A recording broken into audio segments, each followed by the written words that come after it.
Well, that was stupid. Shadowhunters 3x13 was meh overall. The continued stupidity was the reason the cliffhanger ending happened in the first place, but I'll get to that. We start off with Jordan, scouring the sewers for a crazy vampire named Heidi. That's all you really need to know about her. The other werewolf he's with, Nick, who we're introduced to only a minute or so before he dies, decides to go off on his own to hunt said crazy vampire. You can see how well that turned out. I'm bringing it up because Nick was made out to be a big deal to Jordan, someone he grew up with and cares about so much. But you can't expect the audience to feel an emotional attachment to a character who has about a minute of screen time and then dies. That's not how this works. That's not how any of this works. I didn't care about Nick, and I didn't care that Jordan cared about Nick. Next, we have Izzy, who wakes up in Simon's apartment after what happened last episode. Simon worries about her relapsing. She was addicted to fang juice at one point, but Izzy says she's fine, when she's clearly not fine. Their talk is interrupted by a message, telling them both that Claire is alive, and they rush off to the Institute in order to see her. Joy. Magnus is there when they arrive and doesn't know how the technology at the Institute works. What a funny gag! Izzy asks Magnus to give her stuff to hold back her addiction to fang juice, but he says he doesn't have any and they part ways. Meanwhile, Heidi looks for a place to hide and tries to appeal to the head of the vampire clan.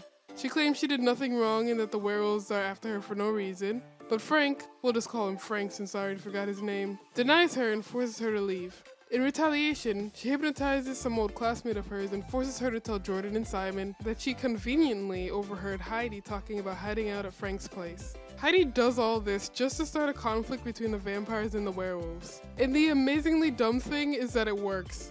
Next, we have Luke, who, in an effort to help track the Morgenstern sword before Jonathan does, enlists Maurice's help to open a lock protected by magic that only she can open. They talk, they banter, and eventually, they kiss. This doesn't all happen in the same scene, but I thought it better to get it out of the way early, instead of repeating that things happen between them every once in a while like I did last time with Magnus and Alec. In order to keep Maya and the other werewolves safe from crazy Heidi, their alpha enforces a curfew. Maya challenges him on this, but backs down before things can escalate. Back at the Institute, Jace and Clary try to find more information about the bond between her and Jonathan. And speaking of, what is Jonathan doing this whole time? We don't see his perspective once this episode, and he doesn't appear in New York. Was he just hanging out in Paris, plotting revenge and throwing tantrums for days on end? Anyway, Jace and Clary find an old book on Michael and Lucifer. Specifically, Michael casting Lucifer out of heaven and into hell. Shocker of all shockers, Michael and Lucifer had the exact same mark bond that Clary and Jonathan do. But on another page, the brothers are without this mark, which means there's a way to get it off. But how? Clary and Jace are stumped. That is, until Jonathan starts burning himself and Clary feels it.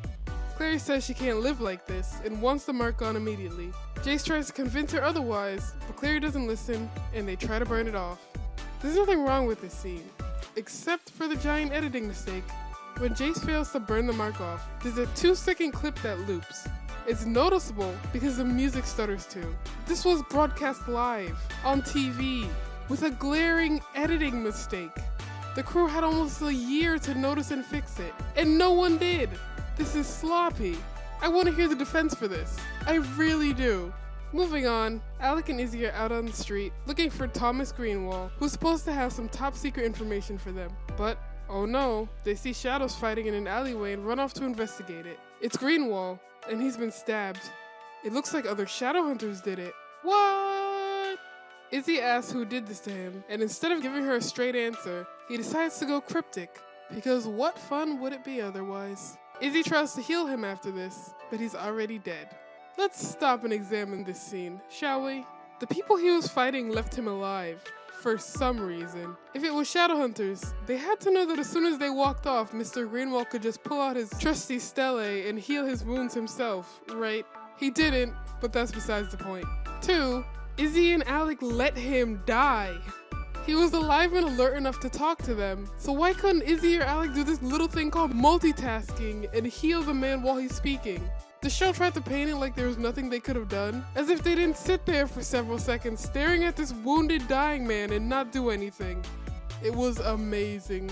Anyway, Jordan goes off to confront Frank about hiding Heidi. Frank denies this. Jordan says they have a source who told them she was there, and Frank denies it again. Jordan doesn't believe him, roughs up a few vampires, and searches the apartment anyway. They don't find Heidi, and Frank makes them leave.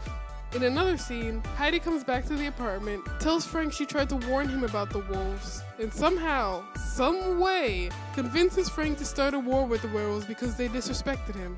Okay. As if being disrespected and retaliating by murdering them all is somehow rational and logical. But that's exactly what happens. Jordan didn't even kill anyone. He didn't kill a single vampire, but responding with over-the-top violence is fair. Okay, what did I miss? Alec and Izzy talk to their mom after her kissing session with Luke about the man they let die and tell her his last cryptic words. She recognizes them, of course, and talks about a secret clave project called Heavenly Fire. Ooh. Clary and Jay sleep with each other. Then, Jonathan, being the bestest big brother ever, carves "I miss you" into his arm. That's literally all he does this episode. Maya and Simon meet up to talk about their relationship. And, giving credit where credit's due, this is the best scene in the whole episode. It's actually sweet, and a little heartbreaking. Too bad right after this, everything turns dumb. So, Maya goes back to Jade Wolf, the local werewolf hangout, more confident to take on her alpha and lead the pack. Jordan is there to say goodbye. Good thing he was too, because the vampires come looking for him. Heidi, of course, says she'll wait outside. Frank demands that the werewolves hand over Jordan.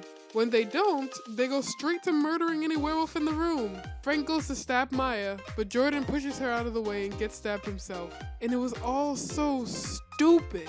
So after this, the werewolves have a right to go around murdering any vampire they see, right? But that won't happen because Shadowhunters.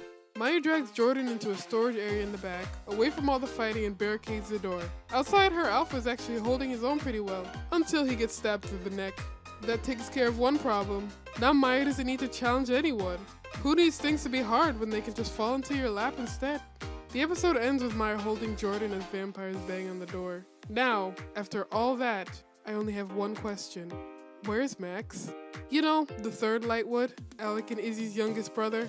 The one who's been MIA since season 2. Alec and Izzy don't even mention him anymore. His own mother didn't talk about him once this episode. I think even the writers forgot they kept him alive. At this point, he might as well be dead. I give this episode a solid 5 out of 10.